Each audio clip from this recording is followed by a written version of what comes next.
அன்பானவர்களுக்கு கரூர்ப்பா நல்லமுத்துவின் பணிவான வணக்கம். ஒரு பள்ளியில் படித்த மாணவர்கள் எல்லாம் பெரிய பெரிய உத்தியோகத்திலும் வெளிநாடுகளிலும் திருமணம் முடிஞ்சு அவங்கவுங்க வாழ்க்கையில் பயணிச்சிட்டு இருந்த சமயம் அவங்கெல்லாம் ஒன்று சேர்றதுக்கான ஒரு நேரத்தை உருவாக்குனாங்க. தன்னுடைய இளம பருவத்தில் தனக்கு நல்லாசிரியராக இருந்தவங்களை சந்திக்கணும்னு முடிவு பண்ணி ஒரு மண்டபத்தில் சந்தித்தாங்க. நல்ல விருந்தளிக்கப்பட்டுச்சு. ஆசிரியர் அந்த மாணவர்களிடமெல்லாம் அவளுடைய வாழ்க்கையை பற்றிய சுவாரஸ்யமான விஷயங்களை தெரிஞ்சுக்கணுன்னு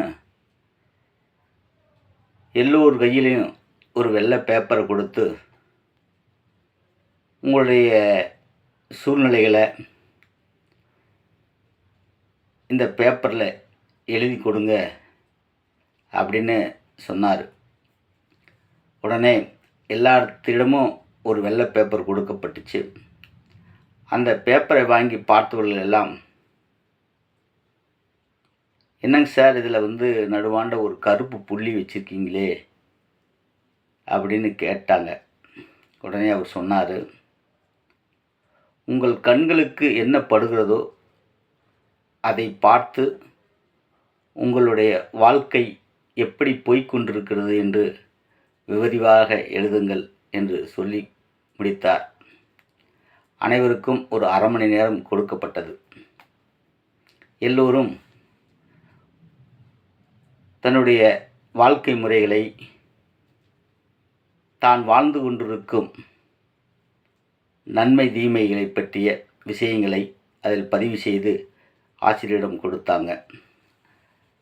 அதை வாங்கிய ஆசிரியர் ஒரு பேப்பரை பார்த்தார்.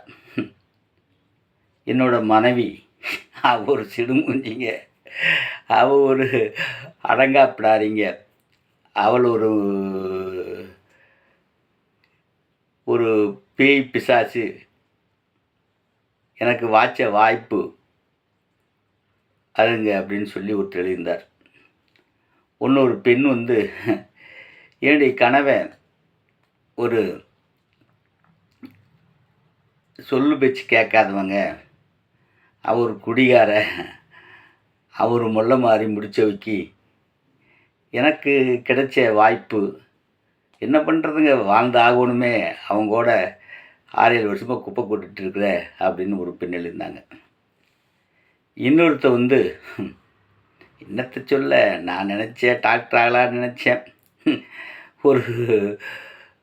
ஒரு அரசாங்க உத்தியோகத்தை கூட பெற முடியல, எனக்கு வாழ்க்கை அமையல சார் அப்படின்னு ஒருத்தர் எழுதியிருந்தான். இன்னொருத்தர் எழுதியிருந்தேன், சுகபோகமாக வாழ்ந்துட்டுருக்குறேங்க, என்ன எனக்கான குழந்தைகள் சரியாக அமையல, எல்லாம் ஏட்டிக்கு போட்டியாக இருக்குங்க, நான் ஒன்று சொன்னால் ஒன்று சொல்கிறானுங்க, பையனுங்க பிள்ளைங்க ஒன்றும் சொன்ன வச்சு கேட்க மாட்டேங்குதுங்க, ஏண்டா கல்யாணம் பண்ணி தொலைச்ச அப்படின்னு சொல்லி ஒருத்தர் எழுதியிருந்தான். இப்படி பல பேர் பலவிதமாக அவங்களுடைய வாழ்க்கை அனுபவத்தை எழுதியிருந்தாங்க. அந்த அனுபவப்பட்ட நபர்களை ஆசிரியர் கூப்பிட்டு, ஏன் இந்த மாதிரி நீங்கள் ஒரு மைனஸ் பாயிண்ட்டை மட்டும் குறிப்பிட்டீங்க, ப்ளஸ் பாயிண்ட் உங்களுக்கு கிடைக்கலையா அப்படின்னு அந்த ஆசிரியர் கேட்டார். உடனே ஒவ்வொருத்தரும் ஒரு விதமாக சொன்னாங்க. அந்த கரும்புள்ளி தாங்க கண்ணுக்கு பட்டுச்சு, அதனால் நீங்கள் மைனஸ் விஷயத்தான் கேட்குறீங்கன்னு கேட்டு நாங்கள் அப்படி எழுதணும்னு ஒவ்வொருத்தரும் ஒரு பதில் சொன்னாங்க. ஆனால் அப்போ தான் அந்த ஆசிரியர் சொன்னார், ஒரு வெள்ளை பேப்பர் முழுக்க வெண்மை நிற உங்கள் கண்ணுக்கு படலையா, அந்த கரும்புள்ளி தான் கண்ணுக்கு பட்டுச்சா அப்படின்னு கேட்டார்.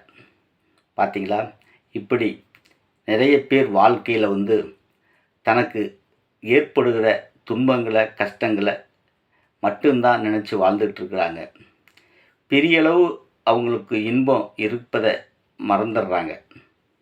ஒவ்வொரு மனிதருக்குள்ளேயும் அவங்க படுற துன்பம் கஷ்ட நிலை தான் குறிப்பிடுறாங்களே ஒழிய அவங்களுக்கு கிடைச்ச பெரும்பான்மையான சந்தோஷத்தங்களை இங்கே யாரும் வெளியிடுறது இல்லைங்க.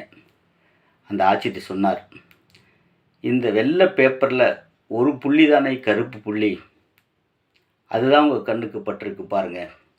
அதனால் எப்போதுமே உங்கள் எண்ணத்தை மாற்றிக்கிங்க. பெரிய அளவில் இருக்கிற அந்த வெள்ளை பேப்பரை போல் வெண்மை நிறத்தை போல் உங்கள் வாழ்க்கையில் பல்வேறு சுவாரஸ்யங்கள் சந்தோஷங்கள் நிம்மதிகள் இருந்திருக்கும். அதை நீங்கள் அனுபவிக்க மறந்துட்டீங்க. சின்ன சின்ன துன்பங்களை வச்சு நீங்கள் வாழ்ந்துட்டு இருந்திருக்கீங்க. இனிமேலாவது மாற்றிக்கிங்க அப்படின்னு அந்த ஆசிரியர் சொன்னார்களாம். பார்த்தீங்களா, வாழ்வியில் நாமும் சின்ன சின்ன துன்பங்களை கஷ்டங்களை வேதனைகளை சோதனைகளை நம்ம மறந்துட்டு பெரும்பான்மையான சந்தோஷங்களை நாம் ஆழ்ந்து ஆராய்ந்து பார்ப்போம். சந்தோஷங்களை பகிர்ந்து மற்றவர்களுக்கு சந்தோஷம் கொடுக்கலாங்க. ஆம் சொந்தங்களே, இந்த மாதிரி நல்ல விஷயங்களை தெரிந்து கொள்ள தொடர்ந்து விண்ணொலி சேனலை பாருங்கள், சப்ஸ்கிரைப் செய்து கொள்ளுங்கள், லைக் பண்ணுங்கள், ஷேர் பண்ணுங்கள், தொடர்ந்து கமெண்ட் பாக்ஸில் பதிவிடுங்க. நன்றி.